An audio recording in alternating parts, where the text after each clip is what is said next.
What's up, everyone? Drew Manning here from Fit to Fat to Fit, and welcome to another episode of Keto F.A.Q with Drew.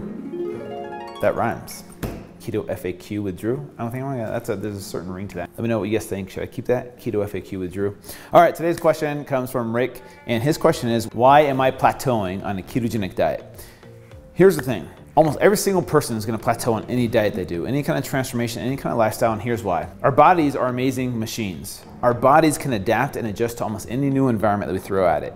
So when you go on a new diet or a new lifestyle change, die calories, die! At first, it's going to be challenging for your body to adapt. There's a lot of different definitions of a plateau. In my opinion, weight loss is not the best form of measurement of success because there's a lot of things that you can't control. And there's a lot of variables when it comes to weight loss. Even for me, when I gained 75 pounds on purpose in 6 months and then lost it again in 6 months, on that journey back to fit, I hit a plateau. And I'm a trainer, I have the discipline, I have the knowledge of how to do it. I was doing everything right. And there was weeks where I gained weight and there was weeks where I didn't lose any weight.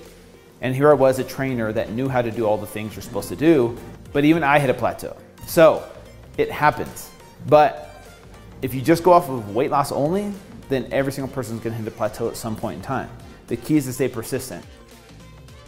Also, look into other forms of measurement. Get your body fat tested, a bod pod, a DEXA body scan. You know, go off of measurements. Go off of how your clothes fit. Go off of how you feel. You know, how do you look and how do you feel are more important, in my opinion, than weight loss. There were some weeks where I didn't lose any weight, but I lost inches. And that's where your body composition is changing, but it might not reflect on the scale. So don't place your value or your worth on that scale. And remember that there's more to health, fitness than just weight loss. Because at the end of the day, it's not weight loss. That's the goal, it's fat loss. Richard, what's happening? And you can't tell if you're losing fat if you're just going off the scale. So look into getting your body composition tested and those other forms of measurement.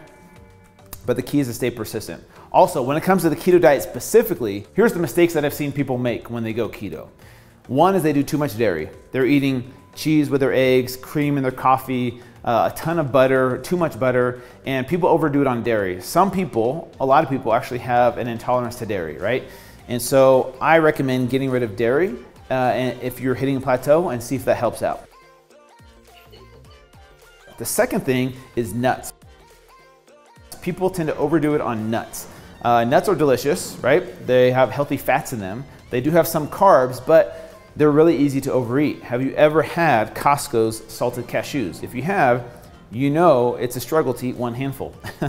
Those things taste delicious. So I tell people to limit their nuts to once a day and just one serving per day, not the whole container, okay? The other thing is on keto, your food is more calorically dense than a traditional diet. Why? Because there's 9 calories per gram of fat, but there's only 4 calories per gram of carbs and protein. So you get more than double the amount of calories in the same amount of quantity that you do on the ketogenic diet. So a lot of the foods are going to be more calorically dense. So if you're doing a lot of keto treats, keto cookies, keto brownies, keto ice cream, you're probably overdoing it on your calories. So you need to be careful and start tracking your calories. The last thing is people aren't exercising. If you want to break through a plateau, it's important to change up your exercise because, like I mentioned in the beginning, your body will get efficient at adapting to a new environment. So if you've been doing a certain form of exercise your entire life and you're trying to see more results through doing the same amount of effort with the same exercise, it's not gonna happen. So look into new forms of exercise to challenge your body and your mind in new ways, to force your body to adapt to that new environment, and that's how you see progress, people. So those are the 4 things that I think will help you out on overcoming a plateau on the ketogenic diet specifically, but overall it's a mindset thing. It's more of a mental and emotional battle than it is just a physical one. So don't give up on yourself. You're worth it. Keep fighting, keep moving forward. Imua. We'll see you guys next time. Thanks for tuning in.